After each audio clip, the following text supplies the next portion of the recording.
Assuredly I say to you, among those that are born of women, there's not arisen one greater than John the Baptist. But he that's least in the kingdom of heaven is greater than he. This is a startling announcement that Jesus is making.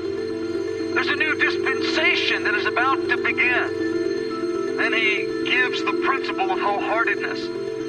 This radical pursuit, this refusing to be denied, the refusing to come up with anything less than God's best for our lives is called spiritual violence.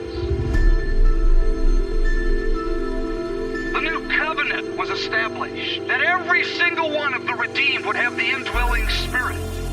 God would open a new and a living way to every human being that said yes to the grace of God. It wasn't confined to prophets, priests, and kings. Anybody could enter into the life of the Spirit who wanted to. We're talking serious transition. When there's a transition, there's an opposition in the Spirit, there's an opposition in the natural. And there is required, by necessity, a commensurate dedication when the power of God is loosed and there's a transition in the way God deals with his people. What Jesus was telling them in Matthew 11, he says, don't you understand what is before you? This is an hour for response. Verse 17, you should be dancing, you should be drinking deep the celebration, and you should be lamenting. You should know what it means to abandon and to free yourself from all the barriers and the constraints of sin in your life. Jesus is touching a nerve that is so uncomfortable, that is so distressing. What Jesus is implying is that they went out to gawk at the religious sensation of John with no understanding that the miracle worker with messianic prophecies and the forerunner with the spirit of Elijah had come together in the same nation at the same time, and cataclysmic things were about to break in upon the human race in the spirit and in the natural. And they just thought, well, it was a great meeting. We bought the tape. We stood in the prayer line. John prayed for us.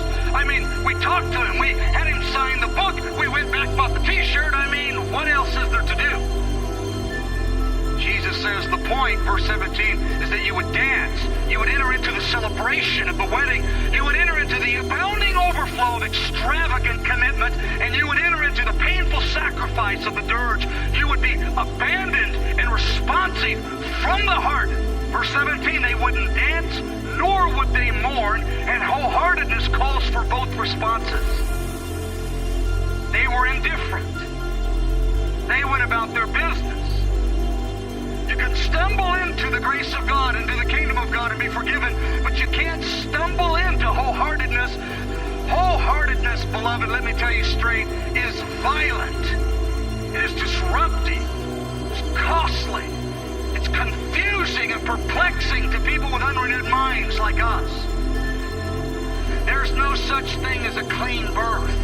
It will be painful. It will be disruptive, perplexing. It's called by the uncreated God violence.